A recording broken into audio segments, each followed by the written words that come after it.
So hello everyone, welcome back to Yes Maths Academy. कैसे हो सब आप? अब मैथ्स होगा बच्चों का खेल। तो कैसे हैं सभी? सब लगता है कि बहुत ही अच्छे से क्लासेस अपने ले रहे होंगे। स्कूल धीरे धीरे स्टार्ट हो गई है। सारे बच्चे धीरे धीरे अब अपने स्कूल्स की ओर मतलब थोड़ा अटैच हो जाएंगे। अब अपने फ्रेंड्स से मिल रहे होंगे, तो बढ़िया से चल ही रहा होगा।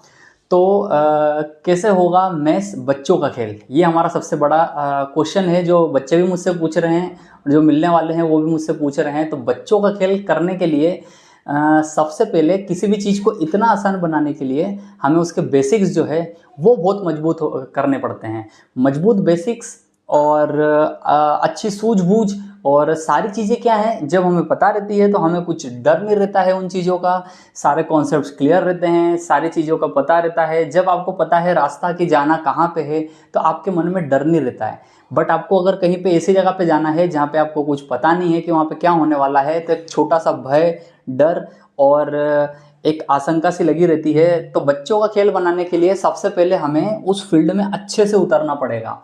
हम अच्छे से उतरेंगे, हम प्रॉपर चीज़ों को समझेंगे, देखेंगे, प्रैक्टिस करेंगे, बार बार प्रैक्टिस करेंगे, तो ये बहुत ही ज़्यादा आसान हो जाएगा। ठीक है, आगे बात करते हैं। ठीक है, हमारा क्या चल रहा था? चैप्टर 3 चल रहा था, pair of linear equations in two variables चल रहा था। तो सारी चीज़ें हमने देख ली थी। पार्ट 3 तक हमने 3.1 एक्सरसाइज कर ली थी। सारी चीज़ें बिल्कुल क्लियरली समझते समझते हम पहुंच गए थे अब पार्ट नंबर 4 पे। तो अब कौन सा पार्ट आएगा? Part number 4। पार्ट नंबर 4 अभी और आगे कितने पार्ट आएंगे वो तो आपको देखना ही पड़ेगा। वीडियोस थोड़े लेंदी रहते हैं क्योंकि हम समझने पे ज़्यादा फोकस कर रहे हैं। 1 मिनट में मैं तुमको चीज़ें बाद में बताऊंगा सारी। हम सारी चीज़ें पूरी समझ लेंगे, पूरा लॉजिक क्लियर कर लेंगे, उसके बाद में हम चुटकी बजा के सारी चीज़ों को सॉल्व करेंगे। तो अभी तक हमारी कहानी कहाँ पे पहुंची थी? हम जब पेयर ऑफ लीनियर इक्वेशंस थी, हमने पेयर ऑफ लीनियर इक्वेशंस बनाना सीख लिया था एक्स और वाई के टर्म्स में, जिसको हम बोल रहे थे expressing the problems in algebraically. Expressing the problems algebraically, हमने एल्जेब्रिकली रिप्रेजेंट करना सीख लिया था एक्स और वाई के फॉर्म में। सेकेंडली हमने ग्राफ के फॉर्म में आंसर्स निकालना सीख लिया था। तो अब मैं तुमसे कुछ चीज पूछने वाला हूं, ठीक है? पढ़ाने के पहले अब कुछ चीज पूछने वाला हूं, ठीक है? कुछ इस प्रकार से तुमने क्या है कोऑर्डिनेट्स ड्रॉ करते थे और ये आ जाता। तो अब एक बात समझो कि मान लो कि ये एक लाइन है और ये एक दूसरी लाइन है, इन दोनों ने ग्राफिकली यहाँ पे इंटरसेक्ट किया, तो सॉल्यूशन तो यही हो गया। सॉल्यूशन यही हो गया। सॉल्यूशन जो है इसका एक्स कोऑर्डिनेट और वाई कोऑर्डिनेट है, यहाँ का इस पॉइंट का जो एक्स कोऑर्डिनेट है और वाई कोऑर्डिनेट है, यही इसका सॉल्यूशन है। बराबर बराबर, ठीक है। अब नाउ नेक्स्ट एक चीज यहाँ पे क्या अराइज होती है कि मान लो कि ये है तुम्हारा 1, ये है तुम्हारा 2, ये है तुम्हारा 3, ये है तुम्हारा 4, ठीक है? वैसे कि वैसे यहाँ पे तुमको पता है ये 1 है, ये मान लो ऊपर 2 है। तो अब क्या है ना, प्रॉब्लम ग्राफिकल मेथड में क्या एक समस्या आने लगी जो साइंटिस्टों ने डिस्कवर करी कि वो समस्या ये है कि अगर मैं यहाँ पे x का कोऑर्डिनेट ड्रॉ करूं जहां पे ये और y का कोऑर्डिनेट ड्रॉ करूं ठीक है, x का कोऑर्डिनेट ड्रॉ करें, y का कोऑर्डिनेट ड्रॉ करें, तो किसी बच्चे ने क्या बताया इसका सॉल्यूशन? आपको पता है इसका सॉल्यूशन क्या होगा? इसका सॉल्यूशन है इसका P पॉइंट जिसके कोऑर्डिनेट है x और y, क्योंकि ये इंटरसेक्ट यहीं पे करें तो x और y। तो x की वैल्यू, किसी ने बोला कि x की वैल्यू सर ये है ना थोड़ा 3 से ज्यादा है। ग्राफ के ऊपर मैंने स्केल से, सेंटीमीटर स्केल से देखा, तो ये जो वैल्यू है ये है 3.334। अब किसी बच्चे का बोलना था नहीं, मेरे हिसाब से तो ये x की वैल्यू जो है ना ये है 3.319, ठीक है? किसी ने बोला कि ये जो y की वैल्यू है, जो यहाँ से y कोऑर्डिनेट इसका बन रहा है, तो y कोऑर्डिनेट के लिए किसी बच्चे ने बोला कि ये 1 से 1.972 है। तो किसी बच्चे ने बोला नहीं, मैंने स्केल से जो नापा तो मेरे हिसाब से तो ये 1.961 है। तो यहाँ पे क्या है ना कि इस ग्राफिकल मेथड से जब ये बीच वाले पॉइंट थे जो कि डेसिमल वाले पॉइंट थे, या फिर ऐसा है कि मान लीजिए कि कुछ फ्रैक्शन वाले पॉइंट थे, जैसे कि एग्जांपल के लिए ये जो है ये कुछ फ्रैक्शन में है, जैसे कि इसको क्या तुम लिख सकते हो, मान लीजिए कि किसी ने ये x की वैल्यू जो है ना, ये x की वैल्यू क्या दी, x की वैल्यू दी 3√2 या फिर 4√1 ये इसकी x की वैल्यू आई। तो क्या था कि ये सारी जो वैल्यूज है ना थोड़ी थोड़ी डिफर कर रही थी स्केल के हिसाब से, क्योंकि ये वैल्यूज फ्रैक्शन में थी। तो फ्रैक्शंस में इस मेथड से सॉल्यूशन निकालना, ग्राफिकल मेथड से निकालना थोड़ा सा प्रिसाइज नहीं पड़ रहा था, थोड़ा सा गड़बड़ सी हो रही थी यहाँ पे। तो फिर उनका ये बोलना था कि ऐसा क्या काम करे जिससे कोऑर्डिनेट्स अगर मिल रहे थे, ये अगर 3 के ऊपर था, ये 2 के ऊपर था, तो 3 और 2 बिल्कुल परफेक्ट कोऑर्डिनेट थे। लेकिन मान लो कि कहीं ना कहीं ये यहाँ के बीच में था, तो जैसे √2 था तो 1.414 ये फिर थोड़ा बहुत चले ही जा रहा है, क्योंकि तुमको पता है कि √2 एक नॉन टर्मिनेटिंग है, तो ये आगे आगे आगे आगे तक चले जाएगा। जैसे कि ये नॉन टर्मिनेटिंग है, ये आगे आगे तक चले जाएगा। तो तुम इस चीज को इसके ऊपर रिप्रेजेंट नहीं कर पा रहे थे। तो क्या हुआ बच्चों, इस चीज से इस मैथ्स का तो यही है ना कि पूरा परफेक्ट, बिल्कुल हमें ऐसी चीज चाहिए कि बिल्कुल सॉलिड चाहिए। तुम निकालो, मैं निकालूं, आंसर एक बार में एक ही आना चाहिए। ऐसा नहीं कि कभी ये आ रहा है, कभी ये आ रहा है, कोई कुछ भी लिख दे रहा है। इस चीज से बचने के लिए मैथमेटिक्स में एल्जेब्रिक मेथड्स का उत्पाद हुआ। तो इस हिसाब से अब हम समझेंगे कि इन इक्वेशंस को, सेम 2 वेरिएबल्स के इक्वेशंस को ग्राफिकल तरीके से तो हम बोल सकते हैं कि जैसे ये क्वेश्चन आ जाए कि क्या ड्रॉबैक था ग्राफिकल मेथड का कि हम इसे सारे क्वेश्चंस या फिर सारी प्रॉब्लम्स में 2 वेरिएबल्स की इक्वेशंस जो थी उससे हम इसको सॉल्व नहीं कर पाए। तो उसका ये था कि ये थोड़ी कम प्रिसाइज है। ये जो इंटीजर्स है, ये प्रॉपर इंटीजर्स जो थे वो वैल्यूज थी, ये दे दी थी, लेकिन जो फ्रैक्शन वाली वैल्यू थी या फिर रेशनल नंबर्स वाली जो वैल्यू थी उसमें गड़बड़ कर रही थी, प्रिसाइज नहीं थी। ये इसका ड्रॉबैक था। तो ठीक है। तो नेक्स्ट अब हम पढ़ते हैं कि इस चीज से बचने के लिए किन किन चीजों का उत्पाद हुआ। तो इस हिसाब से हम समझते हैं कि एल्जेब्रिक मेथड्स, अब ये जो टर्म है ना एल्जेब्रिकली, सॉल्व एल्जेब्रिकली, जो बीच बीच में आ रहा है रिप्रेजेंट एल्जेब्रिकली, सॉल्व एल्जेब्रिकली, आपको क्वेश्चंस में यही आएगा क्या कि सॉल्व फॉलोइंग इक्वेशंस एल्जेब्रिकली ये बोला जाएगा आपको कि सॉल्व इक्वेशंस एल्जेब्रिकली। तो एल्जेब्रिक मतलब क्या, तो मैंने तुमको पहले भी समझाया था, अभी जल्दी समझा देता हूं। जो हमारे पास इक्वेशंस है, जैसे कि मान लो कि 5x + 3y = 1, 4x + 1 + y = 5, ये जो है ना इसको एल्जेब्रिकली रिप्रेजेंट करना क्यों बोला जाता है, क्योंकि यहाँ पे वेरिएबल्स आ गए।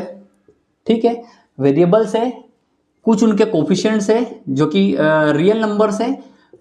ठीक है, कोफिशिएंट्स है, रियल नंबर्स है, और उसमें प्लस माइनस साइन इंक्लूड हो रहे हैं, साथ के साथ में इक्वेशंस बन रही है। तो ये एल्जेब्रिकली क्या है, एल्जेब्रिक मतलब ये होता है कि मैथ्स की वो ब्रांच जिसमें हम चीजों को एक्स और वाई की टर्म में एक्सप्रेस कर सकते हैं, जिसमें रियल नंबर्स की वैल्यूज कुछ अटैच्ड रहती है, जिसमें प्लस माइनस के ऑपरेशंस होते हैं। तो मैथ्स के वो साइंस जिसमें प्लस माइनस के ऑपरेशंस हो रहे हैं, एक्स और वाई वेरिएबल्स चल रहे हैं जिनकी इक्वेशंस में, तो वो मैथ्स की वो ब्रांच।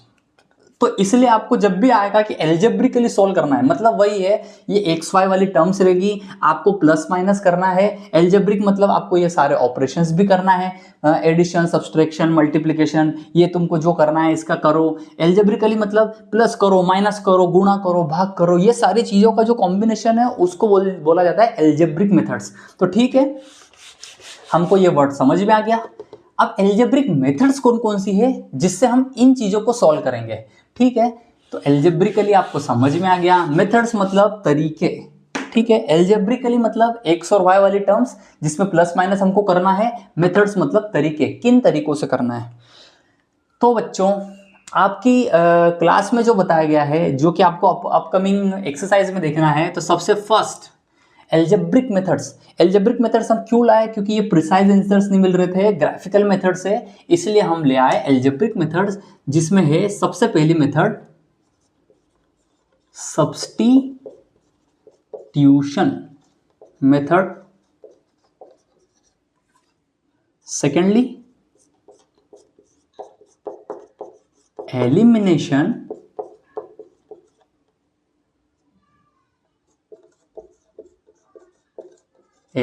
मेथड, और थर्ड जो रहती है, एक ये मेथड भी रहती है इसको सॉल्व करने की, क्रॉस मल्टीप्लिकेशन मेथड। ठीक है, तो ये तरीके हैं। ये जो इक्वेशंस है, कैसी इक्वेशंस, एग्जांपल के लिए एक इक्वेशन ले लेते हैं। ये चीज तो तुमको समझ में आई गई। अब एक एग्जांपल ले लेते हैं, हल्का सा थोड़ा सा चीज तुमको और क्लियर बैठेगी। एग्जांपल के लिए तुम्हारे पास दिया हुआ है 5x + 2y = 3, 4x + y = 4। ये जो दो इक्वेशंस दी है, pair of system of equations बोलो, साइमल्टेनियस पेयर ऑफ इक्वेशंस बोलो, या फिर pair of linear equations in 2 variables बोलो, सब एक ही बात है। ठीक है, इन टर्म्स से कंफ्यूज नहीं होना है। तो ठीक है, इसको सॉल्व करने के लिए सबसे पहले तो हमको पता है graphical method, second substitution method I. ये एल्जेब्रिक मेथड्स में substitution method, elimination method, cross multiplication method. बेटा अभी से मैं बता दूं कि आपकी जो 10th की क्लास है उसमें सब्स्टिट्यूशन मेथड, एलिमिनेशन मेथड पढ़ाई गई है। क्रॉस मल्टीप्लिकेशन मेथड हो सकता है आपको इन फ्यूचर पढ़ाई जाएगी। ठीक है, यहाँ पे आपको ये दो चीजें ही पढ़ाई गई है, बट मेरा काम था कि बताना कि ये सारी चीजें भी होती है एल्जेब्रिक मेथड्स में। 3 मेथड्स है। ठीक, इतनी बात क्लियर हो गई। नाउ नेक्स्ट, अब जब तुमको ये क्वेश्चन दिया है तो ये बोल रहा है एक सब्स्टिट्यूशन, इसको सॉल्व करने का तरीका है, एक एलिमिनेट करना, इस एलिमिनेशन मेथड इस क्वेश्चन को सॉल्व करने का तरीका है, एक क्रॉस मल्टीप्लिकेशन इस क्वेश्चन को सॉल्व करने का तरीका है एल्जेब्रिक मेथड्स के हिसाब से। ठीक, इतनी कहानी क्लियर हुई।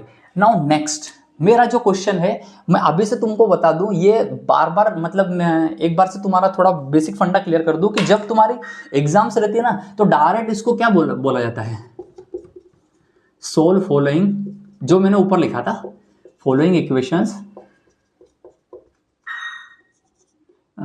एल्जेब्रिकली।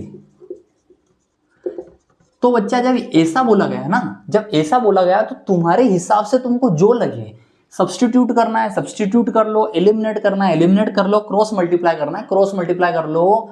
कोई तुमको नहीं बोल रहा है, बस एल्जेब्रिकली बोला है ना, तो ग्राफ नहीं बनाना है।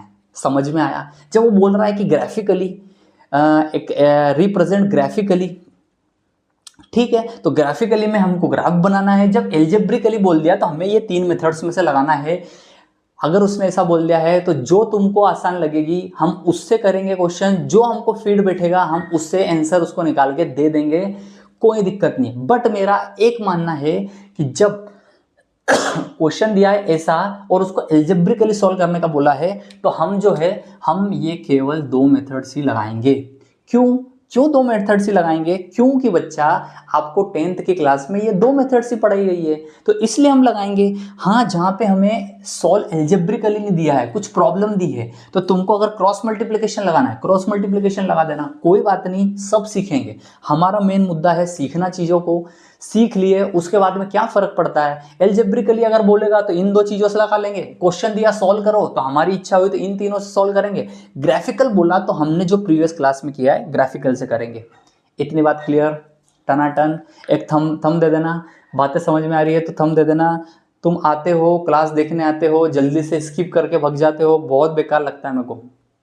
स्किप नहीं करना है, जो चीजें तुम है ना अभी टाइम दो, प्रॉपर टाइम दोगे, प्रॉपर सारी चीजें समझ में आएगी। ठीक, नाउ नेक्स्ट, एल्जेब्रिकली का मतलब समझ में आ गया बच्चों को कि हम जब ऐसा बोला जाएगा तो इन 2 तरीकों से हम करेंगे। नाउ एक चीज और, ठीक, इतना हमने कर लिया। अब जो मेथड्स है मैं मोटा मोटा तुमको अभी समझा रहा हूं कि इसका मतलब क्या, इस मेथड का मतलब क्या, इस मेथड का मतलब क्या। ये जो क्वेश्चन दिया हुआ है सब्स्टिट्यूशन मेथड का मतलब क्या, तो सब्स्टिट्यूशन मेथड का मतलब क्या, हम एक नोट डाल लेंगे। सब्स्टिट्यूशन का मतलब क्या, सब्स्टिट्यूशन, ये जो वर्ड है ना, ये वर्ड बना है सब्स्टिट्यूट से, सब्स्टिट्यूट, ठीक है। सब्स्टिट्यूशन मेथड वर्ड बना है सब्स्टिट्यूट से। अभी जैसे अपना क्या बोले, फीफा वर्ल्ड कप चल रहा है फुटबॉल का, उसमें सब्स्टिट्यूट्स आते हैं। सब्स्टिट्यूट्स मतलब एक आया प्लेयर, इंज्योर हो गया या फिर उसको रेड कार्ड मिल गया, तो उसकी जगह पे दूसरा जो प्लेयर है, जो ए प्लेयर था, उसकी जगह पे ये बी प्लेयर सब्स्टिट्यूट हो रहा है।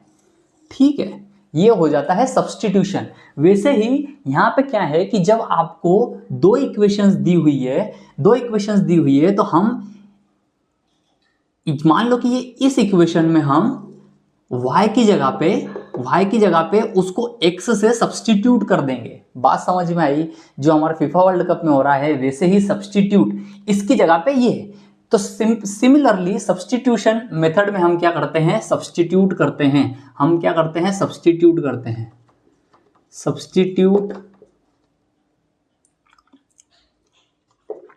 सब्स्टिट्यूट करेंगे। इसमें हम सब्स्टिट्यूट करेंगे किसी भी एक x को इस इक्वेशन में सब्स्टिट्यूट कर देंगे, x को y की टर्म्स में सब्स्टिट्यूट कर देंगे, या फिर y को हम x में कर देंगे। ठीक है। दूसरा है नोट एलिमिनेशन।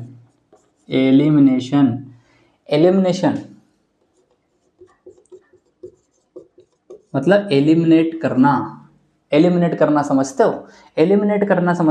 एलिमिनेट करना मतलब भगा देना। जैसे कि हमारे फीफा वर्ल्ड कप में भी जो अभी चल रहा है कि एक जो टीम, या फिर हमारे क्रिकेट में भी हम जो करते हैं, तो जब हम क्वार्टर फाइनल्स में जाते हैं और सेमीफाइनल्स में जाते हैं तो हम दूसरी टीम को एलिमिनेट कर देते हैं। कैसे एलिमिनेट करते हैं? दो टीमें रहती है, एक जीतेगी तो दूसरी एलिमिनेट ऑटोमेटिक हो जाएगी। तो हम एलिमिनेशन मेथड जब हम करेंगे तो उसमें क्या है कि हम ऐसी एक जो भी एक्स ले लो या फिर वाई ले लो, एक्स और वाई को दोनों इक्वेशंस में हम सिमिलरली कर देंगे और उसको प्लस माइनस कर देंगे। तो उससे क्या है कि वो एक जो टर्म थी वो एलिमिनेट हो जाएगी, वो बाहर हो जाएगी। एलिमिनेट करना मतलब बाहर करना, एलिमिनेट हो जाएगी और जो दूसरा जो रहेगा बस वाई ही उसमें बच जाएगा। देखो कान इधर साइड से पकड़ो, सब्स्टिट्यूट से पकड़ो या फिर एलिमिनेट करने से पकड़ो, हल्का सा डिफरेंस है। दोनों में हम कर एक ही चीज रहे हैं कि एक ही कोफिशिएंट्स को हमको एक ही वेरिएबल को लाना है। दोनों इक्वेशंस में एक ही वेरिएबल हो जाएगा तो उसको हम प्लस माइनस जो भी करेंगे मल्टीप्लाई करेंगे, तो उससे क्या हो जाता है बच्चा कि उससे ये जो सारी चीजें हैं एक ही वेरिएबल में चीजें हो जाती है, तो दूसरी चीज ऑटोमेटिकली हमको रिजल्ट दे देती है। समझ में नहीं आया ना? कोई बात नहीं। एलिमिनेशन मेथड में हम किसी एक वेरिएबल को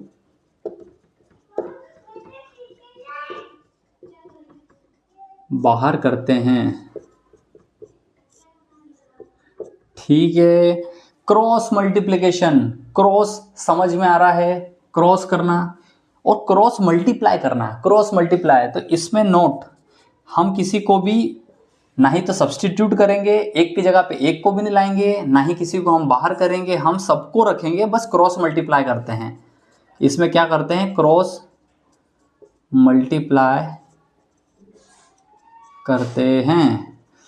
तो चलिए किसी एक चीज को उठा लेना चाहिए हमने। सबसे पहला आपकी जो एक्सरसाइज 3.2 है उसमें सब्स्टिट्यूशन मेथड को लिया गया है। इसको थोड़ा अच्छे से बेसिक से समझ लें कि कैसे मैं बोल रहा हूं कि सब्स्टिट्यूट करेंगे। ठीक है, आइए चलते हैं एल्जेब्रिक मेथड्स का सबसे फर्स्ट सब्स्टिट्यूशन मेथड की ओर। ठीक, सब्स्टिट्यूशन मेथड की ओर।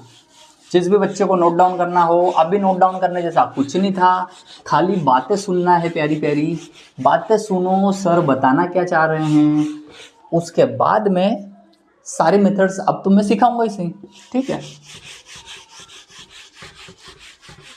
चलो भाई साहब, एल्जेब्रिक मेथड्स भी हटा देते हैं।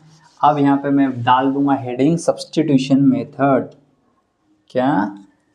नंबर 1,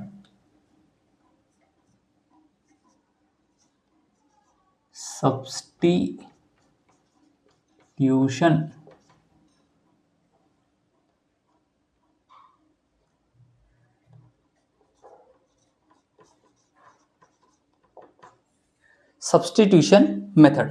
ठीक है, नाउ अब समझाने के लिए तुम्हारे एक्सरसाइज 3.2 का फर्स्ट वाला क्वेश्चन ही मैं उठाता हूं। ठीक है, एक्सरसाइज 3.2 का फर्स्ट वाला क्वेश्चन ही हम आपको उठा के देते हैं कि x plus y is equals to 14, x minus y is equal to 4। ठीक, सबसे पहला क्वेश्चन सब्स्टिट्यूशन मेथड का इससे ही करते हैं। क्वेश्चन दे दिया, सॉल्यूशन।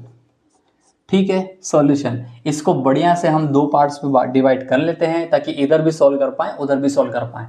ठीक है, substitution method, solve the following equations by substitution method. तो सॉल्यूशन लिख लिया हमने, गिवन इक्वेशंस आर क्या, x plus y is equals to 14। इसको क्या दे दोगे, इसको दे दोगे नंबर 1। ठीक, x minus y is equals to 4, इसको क्या दे दोगे, नंबर 2। ठीक है, नंबर 1 डाला, नंबर 2 डाला, ये पूरा सजाने का काम हमने यहां तक कर दिया। अब सब्स्टिट्यूशन मेथड में क्या होता है कि मान लो कि x plus y is equals to 14 है।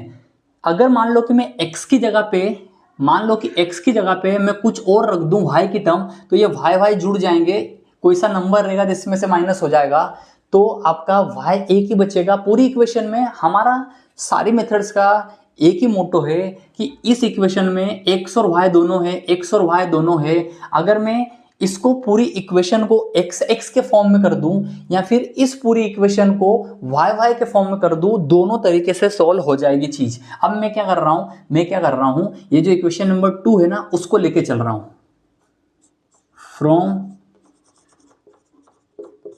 इक्वेशन नंबर 2, इक्वेशन नंबर 2 से। तो मैं क्या करूंगा, x minus y is equal to 4 है, तो मैं क्या करूंगा, मैं करूंगा कि माइनस वाई है, माइनस वाई को उधर पहुंचा देते हैं, तो x इज इक्वल टू क्या हो जाएगा, 4 प्लस वाई। इसको मैं ब्रैकेट में डाल दूंगा। ठीक है, इतनी कहानी कर दूंगा, यहां तक कोई दिक्कत नहीं, इतना कर दिया। अब मैं क्या करना चाह रहा हूं कि मैंने 2 नंबर इक्वेशन से x के टर्म में y को निकाल लिया, तो अब क्यों ना मैं फर्स्ट इक्वेशन में x की जगह पे इसको रख के तो देखें। तो अब क्या कर देंगे, हम लिख देंगे putting x is equal to 4 plus y in equation number 1।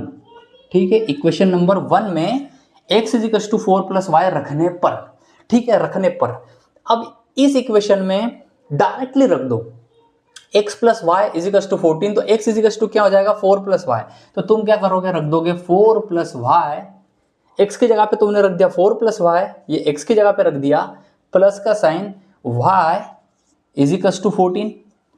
कोई शक, इसमें कोई डाउट? मेरे हिसाब से तो कोई डाउट नहीं होना होगा, बिल्कुल आसान तरीका है, बिल्कुल आसान तरीका है। अब इसका आप बोलोगे सर ये तो एक नॉर्मल सा फंडा था, इसमें सब्स्टिट्यूट क्या आ गया? तो सब्स्टिट्यूट यही हुआ बच्चा, तुमने जो इक्वेशन नंबर सेकंड ली, इक्वेशन नंबर सेकंड में तुमने x इज इक्वल टू कोई टर्म बनाई, और जो फर्स्ट था ना इसमें तुमने सब्स्टिट्यूट रखा, x की जगह पे कुछ वैल्यू x गया तो कोई दूसरी वैल्यू आई। ठीक है, उसको ही हमने सब्स्टिट्यूट बोला था। एक प्लेयर बाहर हुआ, एक प्लेयर इन हुआ, तो x बाहर हुआ, 4 प्लस वाई इन हुआ, 4 प्लस वाई इन हुआ, तो 4 plus y is equal to 14। तो यहां से देखेंगे ये 4 जो है, ये 4 ऐसा का ऐसा रहेगा, 1 y 2 y, तो ये क्या हो जाएगा 4 plus 2y is equal to, ये is equal to 4 plus 2y is equal to 14। ठीक है, 2y इज इक्वल टू, ये 4 पॉजिटिव का 4 था, यहां से उधर जाएगा तो नेगेटिव का हो जाएगा, तो 14 माइनस 4, तो 2y इज इक्वल टू क्या हो जाएगा, 14 में से 14 में से 4 गए तो बचे बेटा 10, तो y इज इक्वल टू क्या हो जाएगा 10 divide by 2 is equal to 5, 2 पंजे 10, तो y इज इक्वल टू तुम्हारे पास में 5 जो है ये आ गया तुम्हारा एक answer. y is equal to 5 जो है ये हो गया बेटा तुम्हारा एक आंसर आ गया, ये तुम्हारे y की वैल्यू आ गई, डायरेक्टली y की वैल्यू आ गई। तो अगर y की वैल्यू तुम्हारे पास में 5 आ गई, तो अब तुम इस इक्वेशन में या फिर इस इक्वेशन में, इक्वेशन नंबर 2 में मान लो कि तुमने y इज इक्वल टू 5 रख दिया, y इज इक्वल टू 5 रख दिया, तो x की कुछ तो वैल्यू आ जाएगी। तो हम क्या करेंगे, putting y is equal to 5, y is equal to 5 in equation number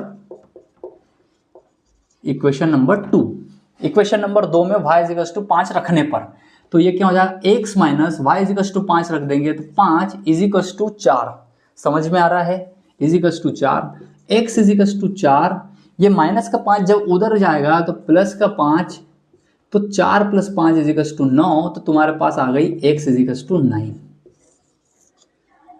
तो सॉल्यूशन क्या हो गया, हम लिख देंगे सॉल्यूशन x = 9, y = 5। बिल्कुल इसको एक शानदार से ब्रैकेट में डाल देंगे। इस हिसाब से हमारे ये क्वेश्चन का सॉल्यूशन हो गया सब्स्टिट्यूशन मेथड से। अब क्या है, इतना सा सीख लिया।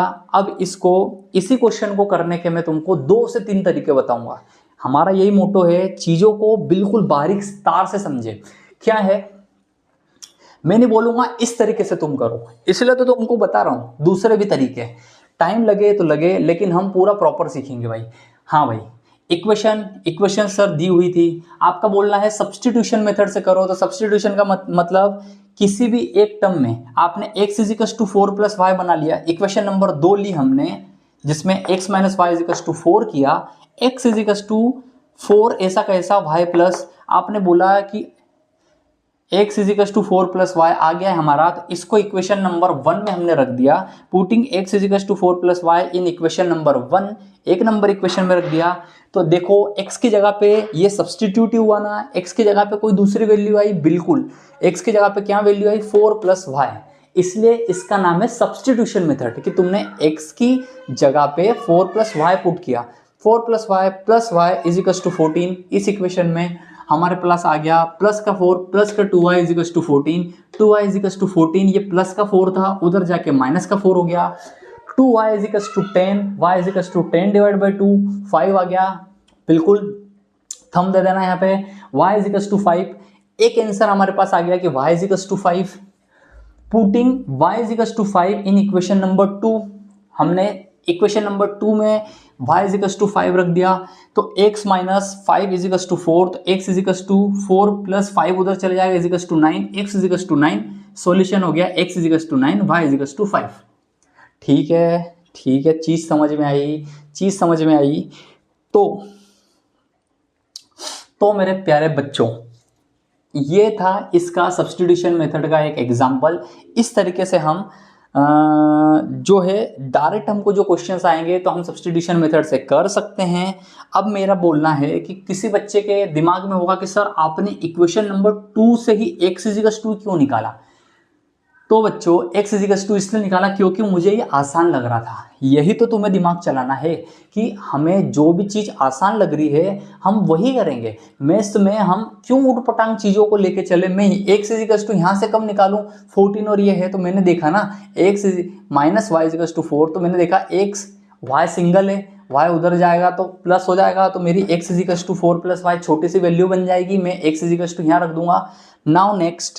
नाउ नेक्स्ट मेरा मानना है कि अगर मान लो तुम बोलो कि नहीं सर मुझे x की टर्म में नहीं, मुझे y की टर्म में निकाल के बताओ, कि मुझे x सब्स्टिट्यूट नहीं करना। आपने x सब्स्टिट्यूट क्यों कर दिया, मुझे y सब्स्टिट्यूट करना था। तो भी बच्चा सेम आंसर आएगा, करके बताता हूं। ठीक है,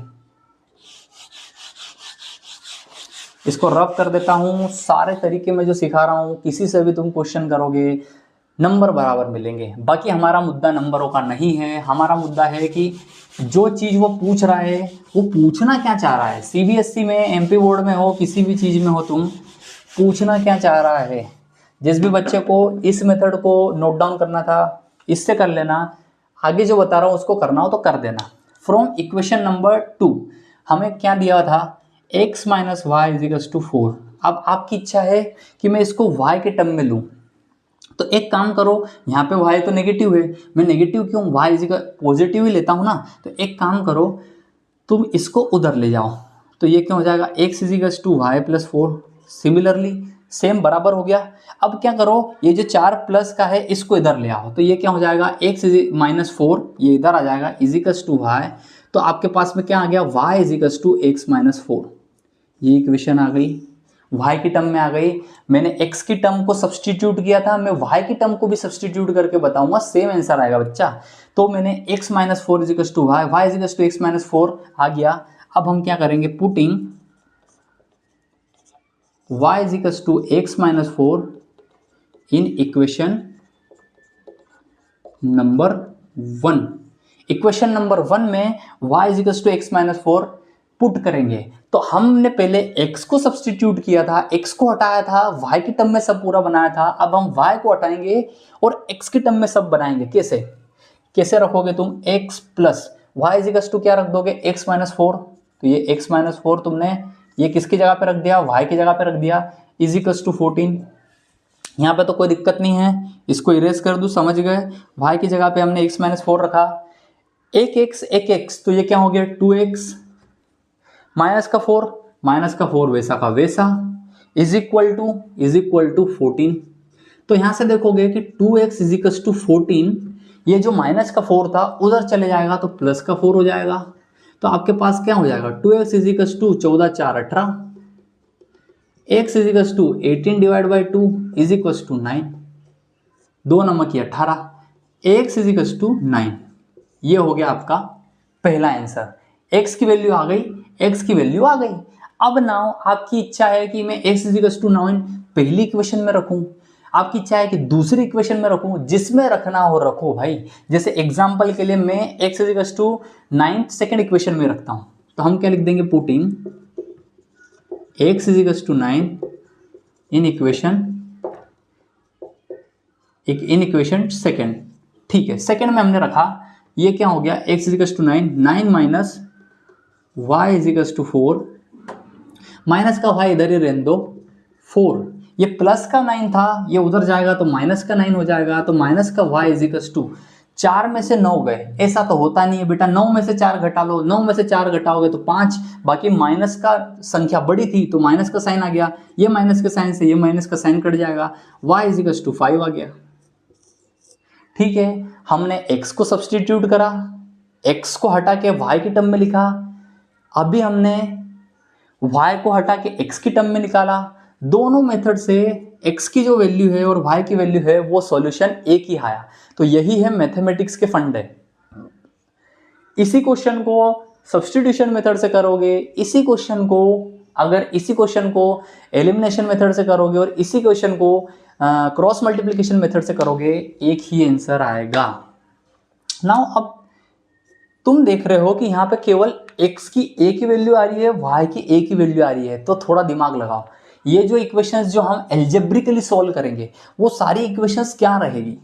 हमारा नेक्स्ट क्वेश्चन जो ये इक्वेशन जो सारी है जिनको हम एल्जेब्रिकली सॉल्व कर रहे हैं सब्स्टिट्यूशन मेथड से, एलिमिनेशन मेथड से, क्रॉस मल्टीप्लिकेशन मेथड से, तो दिमाग थोड़ा चलाओ। ये सारी इक्वेशंस कैसी है? ये जो इक्वेशंस है सारी, ये पैरेलल लाइंस है, कोइंसिडेंट लाइंस है या फिर इंटरसेक्टिंग लाइंस है? तो तुमको मैं बेसिकली अभी से यहाँ पे बता दूं कि ये जो सारी इक्वेशंस जो हम एल्जेब्रिकली सॉल्व करेंगे, ये सारी इक्वेशंस बच्चा जो लाइंस रिप्रेजेंट करेगी वो करेगी इंटरसेक्टिंग लाइंस, क्योंकि इंटरसेक्टिंग लाइंस में एक ही पॉइंट कॉमन होता है, एक ही x की और एक ही y की वैल्यू रहती है। तो थोड़ा हमने रिवर्स मैथमेटिक्स यहाँ पे भी लगाया, चीज़ों को समझा कि एल्जेब्रिक जो सारी इक्वेशंस रहेगी वो सारी इंटरसेक्टिंग लाइंस को ही रिप्रेजेंट करेगी। इस हिसाब से ये क्वेश्चन कर लो। x की फॉर्म में लेके y में कर लिया, y के फॉर्म में लेके x में कर लिया। यही मेरा बार बार बोलने का मोटो है, तुमको जो करना है ना वो करो, तुमको जो करना है वो करो। बस अगर सब्स्टिट्यूशन मेथड का बोले तो ऐसे तुमको करना है कि एक टर्म को दूसरी टर्म के फॉर्म में लाना है। ठीक है, x इज इक्वल टू ये ले आओ या फिर y इज इक्वल टू ये ले आओ, टर्म्स ले आओ, उसको सब्स्टिट्यूट करके बताना है। जब उसने सब्स्टिट्यूशन मेथड का बोल दिया तो ऐसे करना है। ठीक है, चीज़ें समझ में आ रही होगी, इसको अच्छे से नोट डाउन कर लो। हाँ, थोड़ा सा देख रहा हूँ कि यहाँ पे हल्का सा लाइट है, लेकिन सब्स्टिट्यूशन मेथड तुमको पता ही दिख ही रहा होगा, मैंने पीछे भी लिखवा दिया है सब्स्टिट्यूशन मेथड। नाउ मेरा बोलना है कि क्यों ना आपको, हाँ, अब आपको डायरेक्टली अगर आपको ऐसा बोला गया है कि सब्स्टिट्यूशन मेथड से सॉल्व करना है, x और y इक्वेशंस दे दी है, तो आप ऐसे कर रहे हो। एक क्वेश्चन और ले लें, बहुत ही प्यारा क्वेश्चन ले लेते हैं। अभी हम हमारे हाथ अच्छे करेंगे, हाथ फिनिशिंग बढ़ाएंगे हाथों की। चीज समझ गए हमने मेथड समझ ली है। मेथड समझने के बाद में अब क्वेश्चन कोई सा भी आ जाए, हम पीछे नहीं हटने वाले। जैसे एग्जाम्पल नंबर,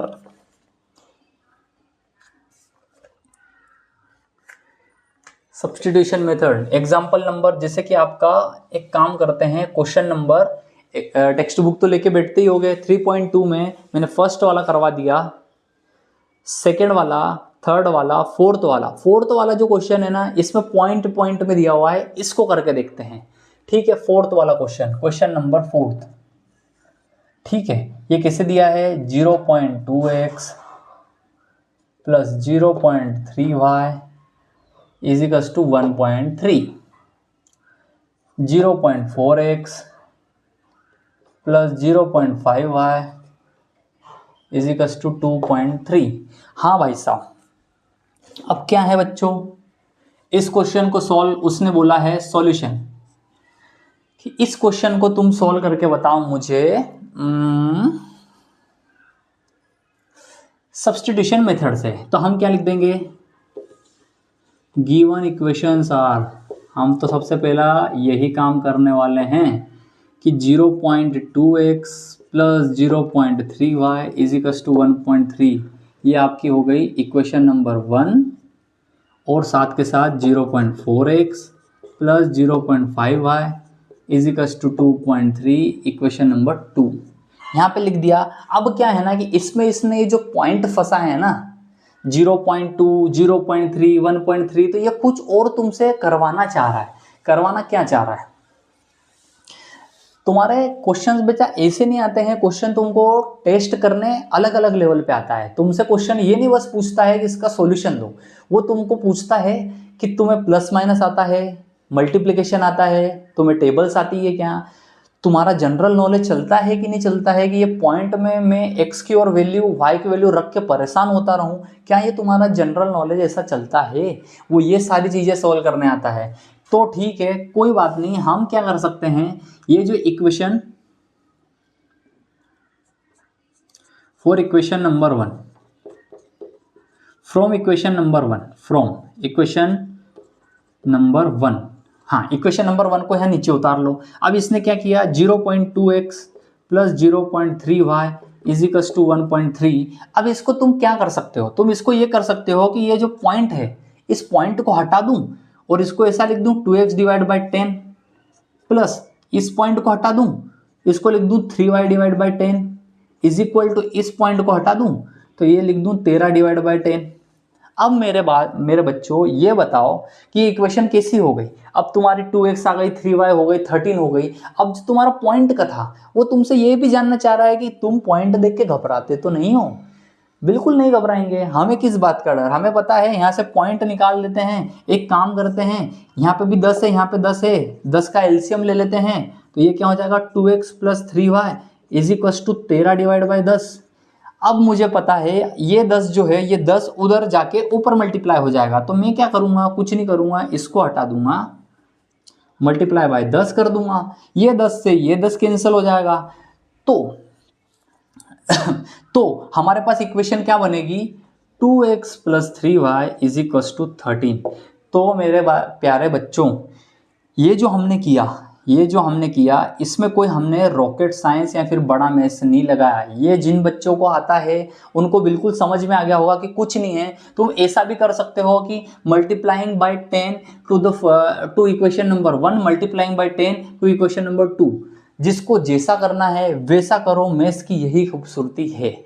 जिसको जैसा लगे वो वैसा कर सकता है। बस यही है कि 10 का इधर भी मल्टीप्लाई कर रहे हो तो इधर भी मल्टीप्लाई करना नहीं भूलना। तो हमने इस चीज को ऐसा कर दिया। तो मैं इन इक्वेशंस को कैसा कैसा लिख सकता हूं, तो फिर हम क्या लिख देंगे, ये चीज भी कर ली, कोई दिक्कत नहीं। We can also write following equations as 2x plus 3y is equals to 13। और सिमिलरली इसमें तुम 10 का मल्टीप्लाई करोगे या फिर वो निकालोगे तो 4x plus 5y is equals to 23। तो इसको इक्वेशन नंबर 3 दे सकते हो, इसको इक्वेशन नंबर 4 दे दोगे। किसी को यहाँ पे लाइन अटकानी है कि multiply by the equation number 1 multiply by equation number 2 by 10 we can also write the following equations, ये तुम डायरेक्टली इसमें एक लाइन अटका सकते हो। क्या लिख सकते हो? Multiplying equation number 1 equation number 2 by 10, ये सारी चीजें आ सकती हैं। या फिर डायरेक्टली भी अगर तुम लिखते हो तो कोई तुम्हारे नंबर नहीं काटेगा। अब इक्वेशन नंबर सब्स्टिट्यूशन मेथड का बोला है तो हम क्या करेंगे, ये जो इक्वेशन है फर्स्ट इक्वेशन को लेके चलते हैं फ्रॉम इक्वेशन नंबर 3। अब फर्स्ट नहीं, अब हमारे पास 3 हो गया। From equation number 3, equation number 3 से कैसे लिखोगे? 2x plus 3y is equals to 13। बिल्कुल बात समझ में आई। अब हम x के टर्म में रिप्लेस करेंगे तो हम क्या कर देंगे, 2x is equals to 13 minus 13 minus ये चले जाएगा 3y। ठीक है, ये लिख दिया। अब ये जो 2 है इस 2 को अपन नीचे भेज देंगे तो ये क्या हो जाएगा, x is equals to 13 minus 2y divide by 2, ये x की वैल्यू आ गई। समझ में आया? हमने क्या किया, इक्वेशन नंबर 3 को उठाया, हमने देखा 2x plus 3y is equals to 13, हमने 3y को उधर भेजा तो ये क्या बच गया, 2x is equals to 13 minus 3y। अब हमने 2 को उसके नीचे खसका दिया तो x is equals to 13 minus 3y divide by 2। जिन बच्चों को इस चीज में दिक्कत हो रही है बच्चा, उनके लिए यही है, इसको बार बार करना। इसको बार बार करते हैं तो ये चीज में हाथ बैठ जाता है। अब हमको एलिमिनेशन मेथड में क्या है, x इज इक्वल्स टू कुछ आ गया है तो हम उसको जो बची हुई इक्वेशन है, जैसे इक्वेशन नंबर 4 है, उसमें इसको डाल देंगे। तो हम क्या कर देंगे, हमारा अगला स्टेप क्या रहेगा, same step, putting x is equals to 13 minus 3y divide by 2 into equation number 4। Equation number 4 में x is equals to 13 minus 3y divide by 2 रखने पर रख देते हैं। हमारे पास था 4 मल्टीप्लाई बाय x की जगह पे क्या रखना है, ये रखना है तो हम रख देंगे ना भैया, कौन दिक्कत है, 13 माइनस 3y डिवाइड बाय 2। ठीक है, प्लस क्या था, प्लस का 5y इज इक्वल टू कितना था, इज इक्वल टू था 23। कुछ नहीं है, प्योर मैथमेटिक्स है, कुछ नहीं है, सब्स्टिट्यूशन मेथड में कुछ नहीं करना है तुमको। किसी x या y की टर्म में एक मोटी सी टर्म बना लो, उसको अगले क्वेश्चन में, अगली इक्वेशन जो अगर इससे बनाई है तो इसमें डालना है, इससे बनाई है तो इसमें डालना है, जो तुमको अच्छा लगे। कि मुझे 4x में बनाना है, कोई बात नहीं, तुमको जो अच्छा लगे वो कर दो। इसको हमको सोल्व करना है तो कैसे करेंगे, 2 दूआ 4। भैया ये क्या हो जाएगा, 2 दूआ 4, इस 4 को इस 2 से डिवाइड करेंगे तो 2 दूआ 4 हो जाएगा। तो ये क्या हो जाएगा, 2 multiply by 13 minus 3y plus 5y is equal to 23। अब ये जो 2 है इस 2 का अंदर भी मल्टीप्लाई कर दो तो ये जो 2 है यहाँ पे मल्टीप्लाई होगा, यहाँ पे मल्टीप्लाई होगा तो कैसा हो जाएगा, 2 multiply by 13 minus 2 multiply bye 3y plus का 5y इज इक्वल टू 23। 13 दुआ कितना हो गया, 13 2 जा, या फिर 2 मल्टीप्लाई बाय 13, 13 दुआ 26। ठीक है, माइनस 3 दुआ 6y प्लस का 5y इज इक्वल टू 23। इतनी चीज तो समझ में आ गई, ऐसा तो नहीं मैं अकेले ही बात कर रहा हूँ, चीजें समझ में आ रही है। माइनस का 6y प्लस का 5y, 6 में से 5 गए, बचा y, लेकिन बचा कैसा, माइनस वाला, इज इक्वल टू 23। ये 26 प्लस का था, 26 उधर चले जाएगा तो माइनस का 26। इसमें कोई दिक्कत, माइनस का 6y प्लस का 5y, 6 में से 5 गए, कोई बात नहीं, 6 में से 5 गए तो बचेगा 1, लेकिन ये बड़ा था, माइनस का था, इसलिए हमने इसको माइनस लगा दिया। 23, 26 उधर गया तो माइनस का 26, माइनस का y इज इक्वल टू 23 में से 26 गए, कोई बात नहीं, किसी को नहीं बता, 26 में से 23 जाएंगे तो सबको पता है 3, लेकिन 26 माइनस का बड़ा अंक था इसलिए माइनस आ गया, y से y माइनस साइन से माइनस साइन कट गया, y is equal to 3, y is equal to 3 आ गया, y इज इक्वल टू 3 आ गया, कोई बात नहीं।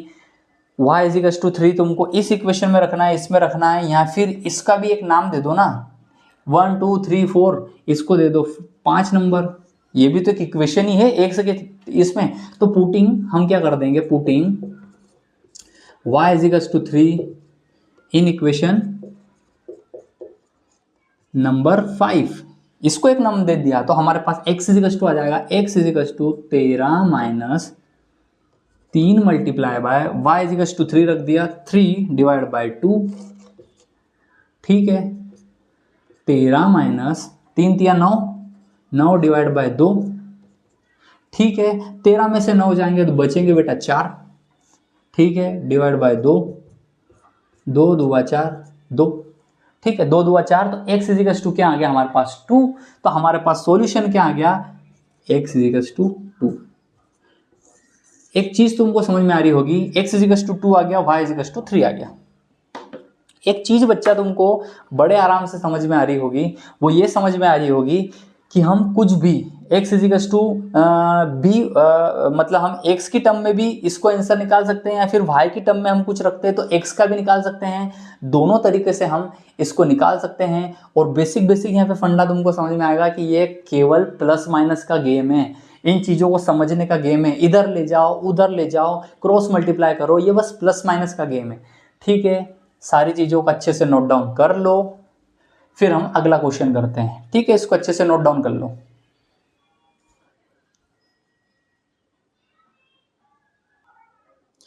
सो बच्चों, सब्स्टिट्यूशन मेथड समझ में आई।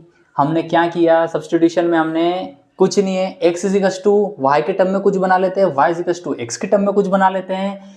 एक इक्वेशन से बनाया तो दूसरे में उसको पटक दिया, मैथमेटिक्स लगाया, प्लस माइनस किया, मल्टीप्लाई किया। इन सारी चीजों के करने के बाद में हमें x की वैल्यू मिल जाएगी, y की वैल्यू मिल जाएगी।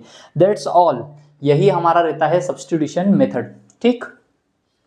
फर्स्ट क्वेश्चन कर लिया था, फोर्थ क्वेश्चन कर लिया था। नाउ नेक्स्ट तुम्हारे लिए कोई सा एक अच्छा क्वेश्चन करते हैं, ठीक है। अगर क्वेश्चन में बोला गया है कि solve the following equations algebraically by substitution method, तो हमें सब्स्टिट्यूशन मेथड से ही करके बताना है, तभी नंबर मिलेंगे। तुमको बता दिया मैंने, x और y को सॉल्व करने के बहुत तरीके हैं, तो ऐसा नहीं है कि तुम किसी और तरीके से उसको कर दो। तो अभी हम सब्स्टिट्यूशन मेथड को अच्छे से समझते हैं, ठीक। अब क्या है कि ये जो सारे क्वेश्चंस है ना, नाउ नेक्स्ट तुम्हारा जो क्वेश्चन बोल रहा है,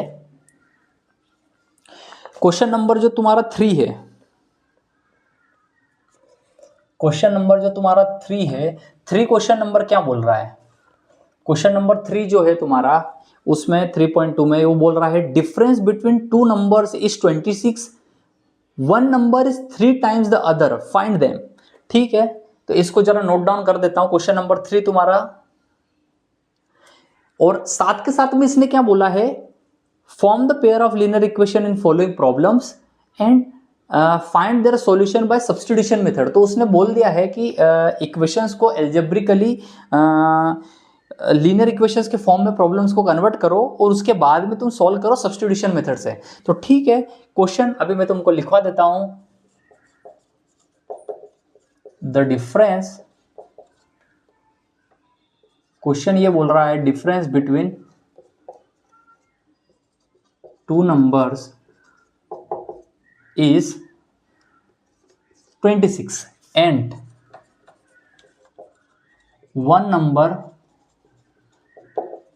one number is 3 times the other,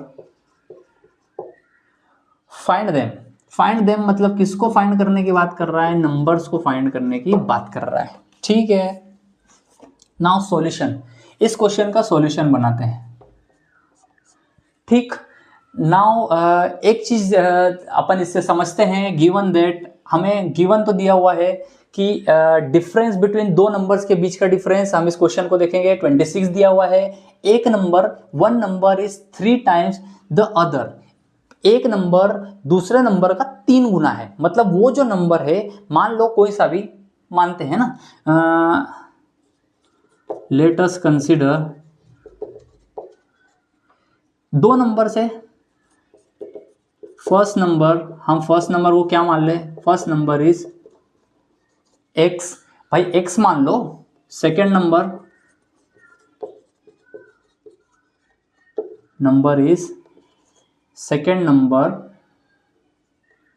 is y। First number x मान लिया, सेकेंड नंबर y मान लिया। तो यहां से इस क्वेश्चन के हिसाब से मैं क्या निकालूंगा, difference between the two numbers is 26। तो from given from given information, हमको जो इन्फॉर्मेशन दी हुई है,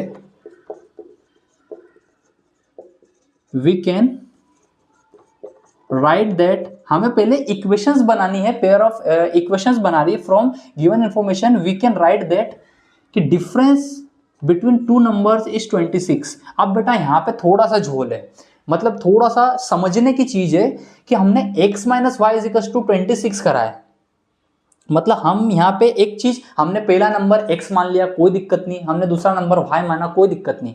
बट यहाँ पे क्या आया झोल कि जब हमको इन्फॉर्मेशन दी हुई है कि दोनों नंबर्स का डिफरेंस 26 है, तो प्लस 26 बोला, प्लस 26 बोला, प्लस 26 बोला, इसका मतलब ये है बेटा कि x minus y is equal to 26, मतलब तुम ये समझ लोगे कि ये जो x है ना, ये y से बड़ा है, ये x y से बड़ा है, इसलिए ये 26 पॉजिटिव का आया। ये क्वेश्चन देखने में बहुत छोटा लग रहा है, लेकिन अगर तुम इसको अलग अलग डिफरेंस डायरेक्शन से देखोगे ना, तो तुम्हें ये समझ में आएगा कि हाँ यार, ये जो x जो है ना, ये x y से बड़ा है 26 टाइम्स, जब भी तो इनका डिफरेंस 26 आया। तो ये जो इन्फॉर्मेशन जो तुम्हारे माइंड ने रन कर ली, तो इसका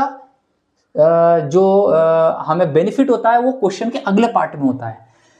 डिफरेंस बिटवीन टू नंबर्स 26, मान लिया one number is 3 times the other. 3 times का मतलब समझते हो, 3 टाइम्स का मतलब समझते हो, 3 टाइम्स, 3 मतलब कि 3, टाइम्स मतलब कि गुना, 3 गुना, ठीक है, 3 गुना मतलब कि 3 टाइम्स, मल्टीप्लाई बाय 3 टाइम्स।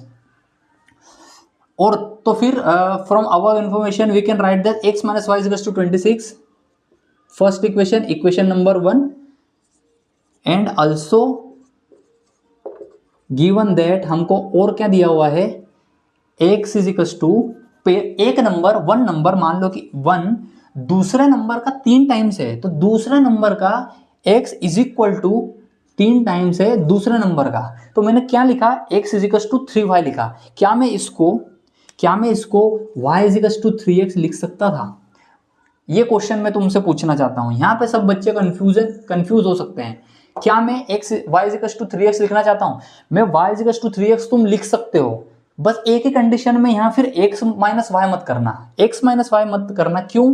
क्योंकि ये जो y है ना, क्योंकि इस कंडीशन में जो x है ना, वो y जो वैल्यू है, मान लो कि 1 है, तो ये x इसका 3 गुना, ये 3 है, 3 1 है, मतलब 3 मल्टीप्लाई बाय 1 है ये। अगर मान लो कि y 2 है, कोई सी भी संख्या, मान लो कि तुम्हारे पास y के पास में 2 सेब है, तो x के पास में कितने रहेंगे, 3 गुना, 6 सेब रहेंगे। तो यही तो कॉन्सेप्ट यहाँ पे हम दो चीजें सीख रहे हैं। क्वेश्चन बहुत सिंपल है, हो सकता है 1 मिनट में आंसर आ जाएगा, बच्चे सब इसको करके निकल जाएंगे, लेकिन यही तो दिमाग लगाना है। किसी बच्चे ने उल्टा कर दिया कि y is equal to 3x, कोई सा भी एक number, one number is 3 times the other, तो बच्चों फिर तुमको x माइनस वाई 26 नहीं करना है, तुमको फिर उस केस में y माइनस एक्स 26 करना पड़ेगा, अगर तुम ये लेके चलते हो तो। क्योंकि फिर तुमने देखा कि y बड़ा है, y में से x जाएगा तो 26 आ जाएगा पॉजिटिव, वेल एंड गुड।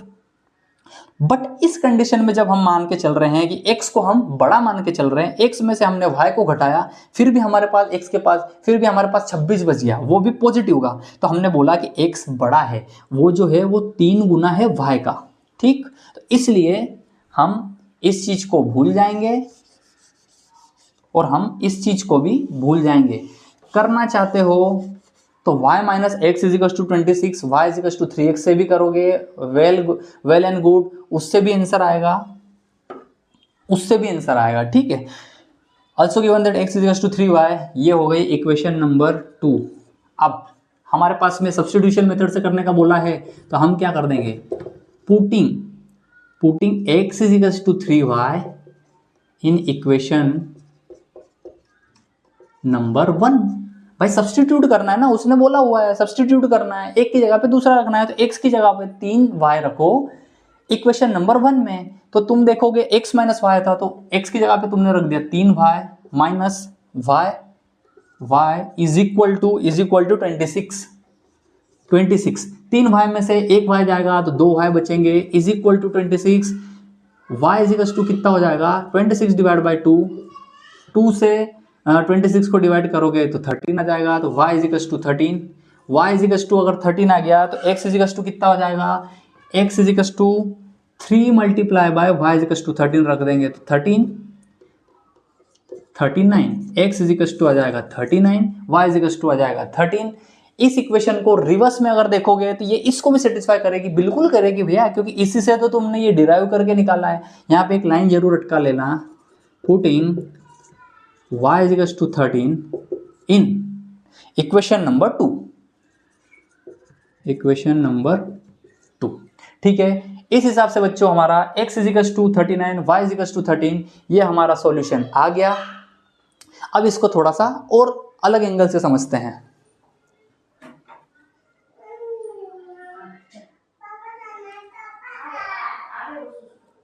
ठीक है, क्वेश्चन का आंसर निकल आया, आई थिंक कि निकल आया होगा, सारे बच्चों ने देख लिया।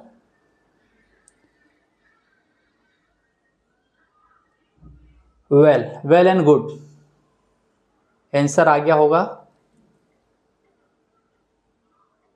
वेल एंड गुड, ठीक है। इस हिसाब से हमने x इजिकल्स टू हमारा 39, y इजिकल्स टू 13 निकाल लिया था। और मैंने तुमको ये भी बता दिया था कि तुम y माइनस एक्स भी रख सकते हो 26, तो y इजिकल्स टू 3x तुमको रखना पड़ेगा। एक नंबर तुमको कोई ना कोई सा बड़ा लेके चलना पड़ेगा। चीज समझ में आ गई? चीज समझ में आ गई? नोट डाउन कर लो। ठीक है बच्चों, तो इस हिसाब से क्वेश्चन को समझा, इक्वेशंस बनाई एल्जेब्रिकली, और सब्स्टिट्यूशन मेथड से कुछ नहीं किया, बस x इजिकल्स टू 3y रखा हमने, सब्स्टिट्यूशन मेथड हो गई, एक की जगह पे दूसरा रखा, सॉल्यूशन कर लिया हमने। एक चीज और यहां से देखेंगे, x इजिकल्स टू देख लो 39 माइनस y इजिकल्स टू देख लो 13, 39 में से 13 घटाओगे तो आ जाएगा 26। क्यों आएगा? बेसिकली हमने इससे ही तो आंसर निकाला है, तो वो सारी चीजें कोई बड़ा मैथमेटिक्स नहीं है। ठीक है, क्वेश्चन सॉल्व करा इस हिसाब से। हो सकता है कि हमेशा आपको ये नहीं बोले, आपको क्वेश्चन दे देगा, बोलेगा सॉल्व करो, जरूरी नहीं वो बोले सब्स्टिट्यूशन मेथड से करो, तो फिर हम इस हिसाब से इसको कर देंगे, कोई दिक्कत नहीं। ठीक है, नेक्स्ट क्वेश्चन पकड़ते हैं अपन। सब्स्टिट्यूशन मेथड तो भैया हमको बिल्कुल अच्छे से समझ में आ गई है, अच्छे से समझ में आ गई है। हमने एक्सरसाइज 3.2 सोल्व करना स्टार्ट कर दी सब्स्टिट्यूशन मेथड से। ठीक है, सब्स्टिट्यूशन मेथड की हेल्प से हमने एक्सरसाइज 3.2 स्टार्ट कर दी। 3.2 के हम 3 क्वेश्चन कर चुके हैं। ठीक है, 3.2 के हमने 3 क्वेश्चन कर दिए हैं। कोई सी हाँ, जैसे कि ये एग्जाम्पल नंबर जो तुमको 6 दिया हुआ है, एक एज का क्वेश्चन कर लेते हैं। ठीक है, एक एज का क्वेश्चन कर लेते हैं कि एज का क्वेश्चन दिया हुआ है।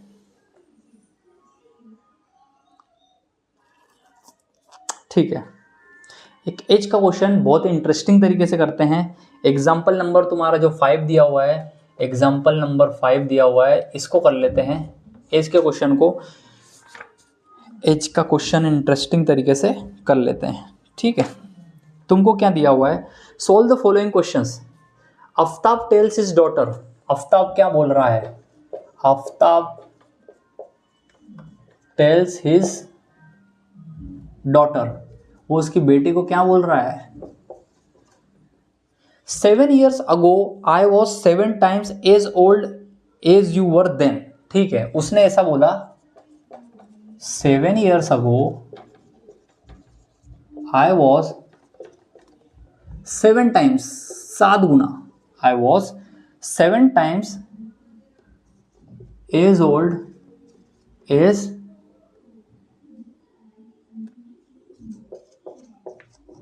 you were then। ठीक है, एक चीज ये बोली, also 3 years from now, क्या बोल रहा है वो? 3 years from now I shall be 3 times as old you will be। I shall 3 times as old as you will be। ठीक है, अब उसका क्वेश्चन पूछ रहा है कि फाइंड देयर प्रेजेंट एजेस, ये क्वेश्चन पूछ रहा है। ठीक है, ये जो क्वेश्चन बेटा तुमको पूछा गया है, ये क्वेश्चन बेटा बहुत ही ज़्यादा इंपॉर्टेंट क्वेश्चन है समझने के पर्सपेक्टिव से, क्योंकि यही जो क्वेश्चन है रेलवे, बैंकिंग, एसएससी, तुम्हारा ये बोल लो अग्निवीर, आर्मी जीडी, ये सब जगह एमपी पुलिस, सारी जगह ऐसे एज के क्वेश्चन पूछे जाते हैं। तो मेरी इच्छा है एज के क्वेश्चंस को आपको बिल्कुल सॉलिड तरीके से करवा दूं। ठीक है, एक आफ्ताब उसकी लड़की से बात कर रहा है कि 7 years अगो, अगो मतलब समझते हो ना, 7 years अगो, अगो मतलब इंग्लिश अगर नहीं आएगी तो चीज़ों को हम गलत तरीके से पकड़ लेंगे, इंग्लिश भी स्ट्रांग होनी चाहिए। एक क्वेश्चन तुमको बस यही नहीं सिखाता है कि कैसे तुम उसको सॉल्व करके आगे बढ़ जाओगे, नहीं, वो क्वेश्चन तुमको 10 अलग अलग चीज़ें दिमाग की टेस्ट करता है। मैथमेटिक्स इसीलिए तो थोड़ा मतलब बोला जाए तो इंटरेस्टिंग सब्जेक्ट है। वो खाली एक चीज नहीं पूछ रहा है, वो तुम्हारी इंग्लिश भी चेक कर रहा है, वो तुमको बोल रहा है कि तुम चीजों को कैसे रिसीव करते हो, चीजों को तुम कैसे देख के समझते हो, वो ये भी तो टेस्ट कर रहा है साथ के साथ। ये सब क्यों देख रहे हो कि ये क्वेश्चन बस हमसे सॉल्यूशन ही मांग रहा है, सॉल्यूशन ही मांग रहा है, वो बोल रहा है कि तुम चीजों को इंटरप्रेट कर पाते हो कि नहीं, तुम चीजों को कुछ लिखा हुआ है समझ पाते हो, दिमाग चलता है, उसका बोलना है। आफ्ताब उसकी बेटी से बात कर रहा है 7 years अगो, 7 साल अगो मतलब पहले, 7 साल पहले।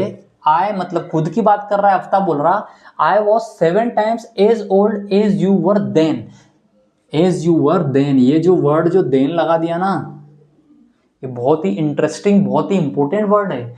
उसका पहला इंफॉर्मेशन उसने दी 7 years अगो, 7 साल पहले मैं 7 times था, 7 times, ठीक है, 7 times था किसके, यू वर देन, जितना जितनी तुम्हारी उस टाइम पे उम्र थी, मेरी उम्र तुमसे 7 गुना थी उस टाइम के हिसाब से। उसने बोला अल्सो, और मतलब इतनी बात नहीं, और सुनो, 3 years from now, 3 years from now, 3 मतलब 3 साल, फ्रॉम नाउ अभी, अभी से, 3 years from now I shall मतलब मैं 3 times as old, I shall be मैं हूंगा, 3 times as old you will be, मैं तुमसे 3 गुना ज्यादा बूढ़ा हो जाऊंगा जितना तुम होगी। तो फाइंड देयर प्रेजेंट एजेस, तो क्या है, एक पास्ट की सिचुएशन दे दी 7 years अगो, 7 साल पहले की, 3 साल बाद की सिचुएशन दे दी, और पूछ रहा है कि अभी एज क्या है। तो आपको क्या मानना पड़ेगा, सपोज आपको क्या मानना पड़ेगा, सॉल्यूशन में क्या लगेंगे, लेट अस अज्यूम दैट, हमें मानते हैं, अज्यूम दैट, क्या मानेंगे, प्रेजेंट एज ऑफ आफ्ताब, नाम भी लिखना पड़ेगा ना, जब उसने बोल दिया आफ्ताब उसकी लड़की से बात कर रहा है, तो present age of Aftab is x, x क्या, अरे भाई 1 साल होगा ना, तो एक्स ईयर्स भी तो लगाओगे। प्रेजेंट एज आफ्ताब की हमने माना, let us assume that, let us consider that present age of Aftab is x years, तो प्रेजेंट एज, अभी की age of Aftab's daughter, Aftab की डॉटर की क्या मान लेंगे, इज, प्रेजेंट एज क्या है, अगर उसकी एक्स मान ली तो वाई ईयर्स, हाँ तो भाई साहब प्रेजेंट एज एक्स ईयर मान ली, वाई ईयर मान ली। अब हम कहानी आगे बढ़ाते हैं, आगे बढ़ाते हैं। अब जो 2 इक्वेशंस दी हुई है, 2 जो चीजें बोली गई है, पहली चीज से पहली इक्वेशन बना लेंगे, दूसरा जो स्टेटमेंट है दूसरी इक्वेशन बना लेंगे। फ्रॉम गिवन इंफॉर्मेशन, जो क्वेश्चन में दी हुई है उसके हिसाब से, ठीक है। 7 years अगो, तो 7 साल पहले की बात चल रही है, तो अभी एक्स इसकी उम्र है, अभी इस डॉटर की उम्र वाई है, तो 7 साल पहले कितनी हो जाएगी, एक्स माइनस 7 वाई माइनस 7 बराबर, बराबर, इतना फंडा क्लियर हुआ। प्रेजेंट एज एक्स और वाई है, तो 7 साल पहले की एज है एक्स माइनस 7 वाई माइनस 7। अब वो खुद ही बोल रहा है कि 7 साल पहले आई वॉज, मैं 7 times, I was 7 times as old as you were then, तो मैं 7 गुना था, 7 गुना था जितना तुम उस टाइम पे ओल्ड थी उसके हिसाब से। तो मुझे बताओ आफ्ताब की एज कितनी हुई होगी, कितनी हुई होगी, मैं 7 का मल्टीप्लाई इधर करूं कि 7 का मल्टीप्लाई इधर करूं। सबसे बड़ी इंपॉर्टेंट चीज, एक बात यहां से समझ में आ रही है कि ये तो है बेटा पापा, ये है उसकी बच्ची, तो 7 गुना इधर मल्टीप्लाई करूं कि 7 गुना इधर, पापा की एज तो पहले तो पापा ही आए होंगे, बेटी बाद में आई होगी, तो पापा की एज ही ज़्यादा रहेगी। तो एज ज़्यादा का मतलब क्या, एज ज़्यादा का मतलब ये वैल्यू ज़्यादा है, इसका मतलब क्या है, ये जो वैल्यू है ये इसकी 7 गुना है। 7 गुना नहीं, हाँ 7 ईयर्स अगो 7 टाइम्स। तो 7 साल पहले उसके जो पापा की एज थी, ये थी पापा की एज। पापा की एज 7 साल पहले 7 गुना थी, कितनी, 7 गुना थी बेटी की एज की। इसलिए 7 जो है ये 7 का मल्टीप्लाई बेटा मैंने इधर किया है। चीज बिल्कुल यहां से क्लियर हो जानी चाहिए, नहीं तो कुछ बच्चे क्या करेंगे, ये 7 का मल्टीप्लाई इधर करेंगे। 7 का मल्टीप्लाई इधर क्यों नहीं करा, क्योंकि ये जो टर्म है ये टर्म बता रही है बेटी की एज। बेटी की एज फिर पापा की एज से 7 गुना हो जाएगा, प्रैक्टिकली पॉसिबल नहीं है, तो 7 का हम इधर नहीं करेंगे। हाँ ये पॉसिबल है कि 7 साल पहले वाइफ की बेटी की एज से 7 गुना थी। ठीक है, इस हिसाब से हमारी इक्वेशन नंबर फर्स्ट जो है वो ये बन गई। इसको भी हमने प्रॉपर इक्वेशन नंबर 1 नहीं बनाएंगे, अभी इसको थोड़ा आगे सॉल्व करते हैं, तब हमारी इक्वेशन नंबर 1 बन जाएगी। कैसे, x minus 7 is equals to, इस 7 को मल्टीप्लाई कर दो, 7y माइनस 7 7 49। ठीक है, इस हिसाब से हमारी इक्वेशन क्या बनती है, x minus 7 is equals to 7y minus 7 7 49। ठीक है, हाँ तो ये चारों की एंट्री हो गई है, रोते भगते चारों भी आ गई है। तो ये चारों से ज़रा सो इंटरप्ट करने के लिए सॉरी चाहूँगा बच्चों, सॉरी, बहुत बहुत सॉरी, क्या करूँ मैं, कुछ कर नहीं सकता हूँ उससे। तो x माइनस 7 टाइम्स हो गया, उस टाइम की जो एज थी बच्ची की, उसकी पापा की एज 7 टाइम्स थी। तो इससे हम जो है हमारी इक्वेशन नंबर फर्स्ट निकालने की कोशिश करेंगे। हम रख देंगे x minus 7 is equal to 7y minus 49।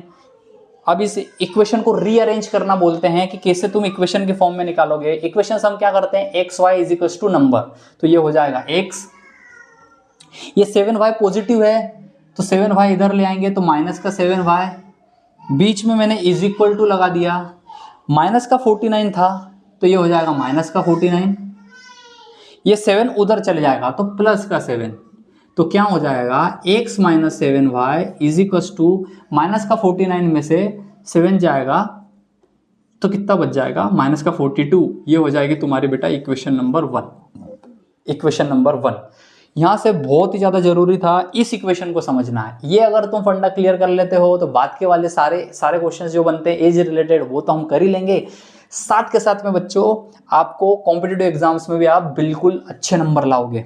ठीक, ये इक्वेशन बनाना बहुत ही ज़्यादा इंपॉर्टेंट है। 7 साल पहले अगो, अभी से 7 साल पहले x माइनस 7 वाई माइनस 7 कर लिया। आई वॉज मतलब कि पापा बोल रहे हैं 7 times as old as you were then, तो ये जो तुम्हारी जो एज थी वो मेरी एज जो थी वो 7 गुना थी तुम्हारी एज का। सीधा सा फंडा 7 से मल्टीप्लाई कर दिया, 7y माइनस का 49 x माइनस 7, ये x ऐसा का ऐसा रहा, प्लस का जो y था उसको इधर ले आएंगे तो माइनस का y हो गया, इज इक्वल टू ऐसा ही था माइनस 49, ये 7 उधर चले गया, प्लस का 7 हो गया। ये इक्वेशन नंबर 1 आ गई।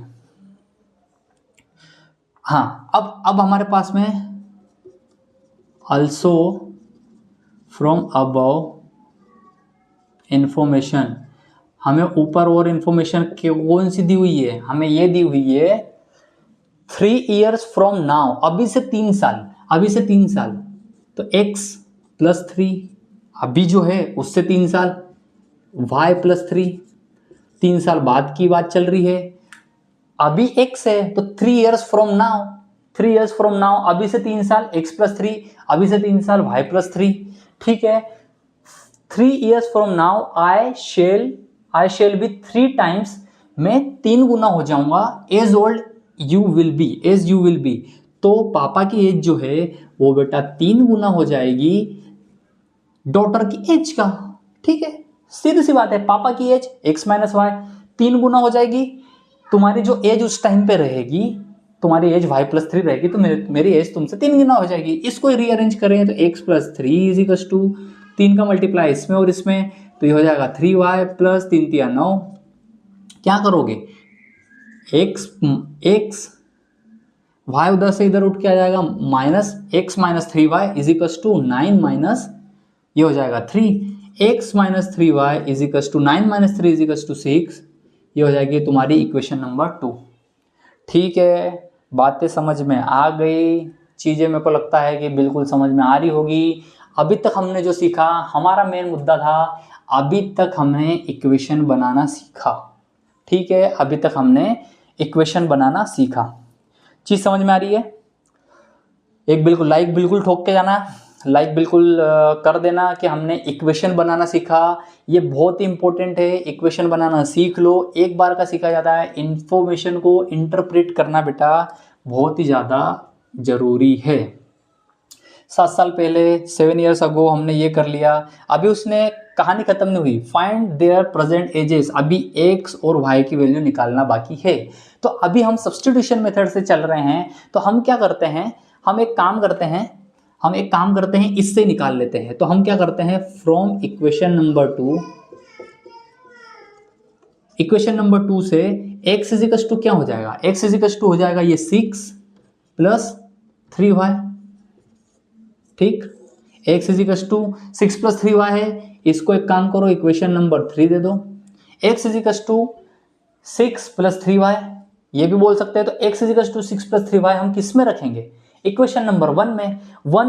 2 से तो हमने ये बनाई है, तो x is equal to 6 plus 3y हम इक्वेशन नंबर जो जिसको हम 3 बोल रहे हैं, ठीक है, उसको हम किस में डाल देंगे, इक्वेशन नंबर 1 में। इसको इरेज कर दूं, मेरी इच्छा है कि क्वेश्चन को इरेज कर देता हूं। क्वेश्चन तो तुमने लिख ही लिया होगा, या फिर क्वेश्चन को इरेज नहीं करूं। ये जो हमने माना था कि प्रेजेंट एज कितनी है और ये एज कितनी है, इसको निपटा देते हैं अपन। ठीक, यहां से हमारे पास आएगा putting x is equal to 6 plus 3y in equation number 1। Equation number 1 में, इक्वेशन नंबर 1 में x is equal to 3y, x is equal to 6 plus 3y रखने पर तो रख देते हैं। x इज इक्वल टू क्या रखा जाएगा, 6 प्लस 3y माइनस का 7y is equal to minus का 42। भाई साहब, अब देखो ये जो माइनस का 6 है, इसको तो उधर ही जाना पड़ेगा क्योंकि नंबर वाली टर्म यहाँ पे है। 3y में से 7y गए, तो 7 में से 3 जाते हैं, तो हमको पता है कि बचेगा 4, y का y, बाकी माइनस का साइन बड़ा था तो हम लगा देंगे माइनस का साइन। ये हो जाएगा माइनस का 42, ये 6 उधर जाएगा तो ये हो जाएगा माइनस का 6। 42 और 6 दोनों माइनस के हैं तो आपस में जुड़ जाएंगे, 42 और 6 48, तो ये हो जाएगा माइनस का 48।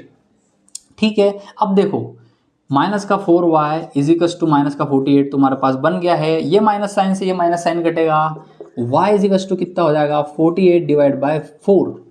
ठीक है, इतना भी नहीं, 4 से अब ये जाएगा तो 4 एकम 4, 4 दूआ 8, तो y इज इक्वल टू कितना आ गया, y इज इक्वल टू आ गया बेटा 12। तो y इज इक्वल टू 12 क्या आया, y अभी प्रेजेंट एज आई किसकी, y अभी प्रेजेंट एज आई डॉटर की। अभी तुमको उसके पिता की एज निकालना बाकी है, तो पिता की एज निकालने के लिए क्या रख देंगे, इक्वेशन नंबर 3 में क्या कर देंगे, putting y is equal to 12 in equation number 3। Equation number 3 में रखेंगे तो हमारे पास क्या है, x इज इक्वल टू आ जाएगा 6 प्लस 3 मल्टीप्लाई बाय 12,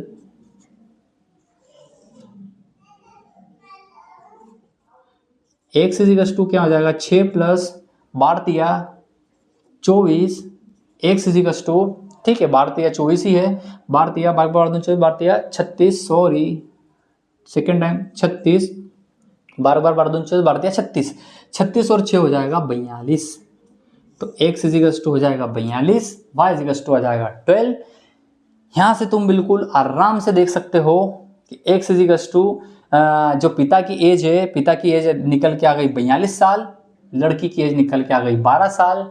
ये जो गिवन कंडीशन दी हुई थी, इस हिसाब से हमने इसको सॉर्ट आउट किया, इसको सॉल्व किया। तो इसको बिल्कुल लिख लेना, हमने जो वहाँ पे दिया हुआ था। फिर हम ऐसे चले, हमने इक्वेशन इन्फॉर्मेशन 1 से इक्वेशन ये बनाई, हमने इक्वेशन नंबर 1 दिया। From also from above equation above information हमने देखा कि 3 साल बाद में ये एज 3 गुना हो जाएगी, तो इस हिसाब से हमने ये निकाला।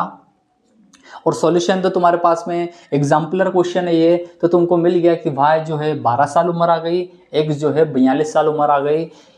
एज वाले क्वेश्चंस बहुत बार आते हैं, इसलिए मेरे बच्चों एज वाले क्वेश्चंस पे हमको ज़्यादा ध्यान देना है। इसको अच्छे से नोट डाउन करो, इसको अच्छे से समझ लो और आगे बढ़ते हैं। ठीक है, एक कॉन्सेप्ट अच्छा है, वो तुमको सिखा देता हूँ, बार बार तुम्हारे क्वेश्चंस में आता है। अभी देखता हूँ, हमारे पास अभी टाइम है। ठीक है, एक ऐसा क्वेश्चन करेंगे हम, इसको इरेज कर दूं, अच्छे से पॉज करके लिख लेना बच्चा।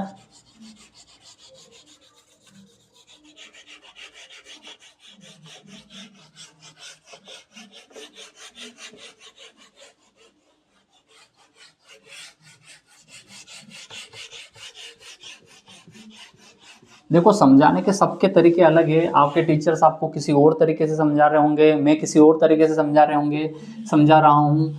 चीज़ों का क्या है, समझाने का ऐसा मैटर है कि हमें मेन मुद्दे की बात समझ में आनी चाहिए। जिन बच्चों को ये नोट डाउन करना रहता है, बेटा पॉज करके नोट डाउन कर लिया करो। इन बिटवीन जो अपन बात करते हैं उस टाइम पे भी नोट डाउन कर सकते हो, लेकिन सीखना ज़्यादा जरूरी है। सीख लो, उसके बाद में नोट डाउन करो तो ज़्यादा अच्छा है। एक्सरसाइज 3.2 के क्वेश्चन नंबर 3 का ये जो सेकेंड क्वेश्चन है ना, ये मुझे बहुत प्यारा लगा। ठीक है, एक्सरसाइज 3.2 क्वेश्चन नंबर 3 का सेकेंड, एक्सरसाइज 3.2 के क्वेश्चन नंबर 3 का सेकेंड, उसका बोलना क्या है, the larger of to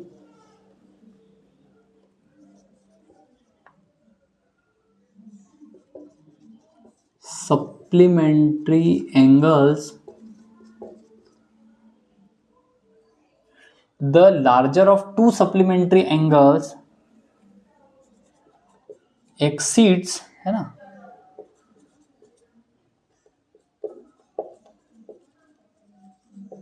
smaller by 18 degrees, find them। हाँ भाई साहब, क्या है ये जो क्वेश्चन है ना, इस क्वेश्चन के ऊपर लिखा हुआ था, ये जो क्वेश्चन पूछा हुआ ना, तो इसके ऊपर लिखा हुआ था, या फिर ये सेल्फ अंडरस्टूड क्वेश्चन है। हर बार तुम्हें ऐसा नहीं बोला जाएगा कि form the pair of linear equations, solve them graphically, substitutionally, या फिर elimination by elimination method, algebraically. हर बात बोली नहीं जाएगी। अगर ये क्वेश्चन तुमको बोला गया है तो ये सेल्फ अंडरस्टूड है। सेल्फ अंडरस्टूड किस हिसाब से, उसने बोला larger of two supplementary angles exceeds the smaller by 18 degree, find them. एक इन्फॉर्मेशन दी और वो चलते बना। अब तुमको इसमें से समझना है कि ये पेयर ऑफ लीनियर इक्वेशंस बनानी है इसकी, या फिर क्या करना है।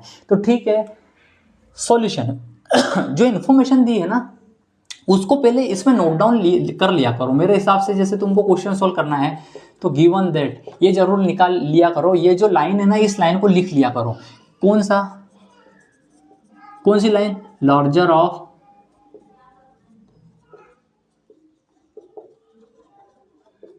Of two supplementary angles exceed smaller by 18 degrees. ठीक है, तो ये जो दिया है ना, तो सबसे पहले तुमको ये पता होना चाहिए कि सप्लीमेंट्री एंगल्स क्या है। इन क्वेश्चंस में जो सॉल्व करने वाली जो सबसे बड़ी बात जो है ना, कि वो तुमको पता होना कि सप्लीमेंट्री एंगल्स क्या है। बेटा रुकना जरा 1 मिनट।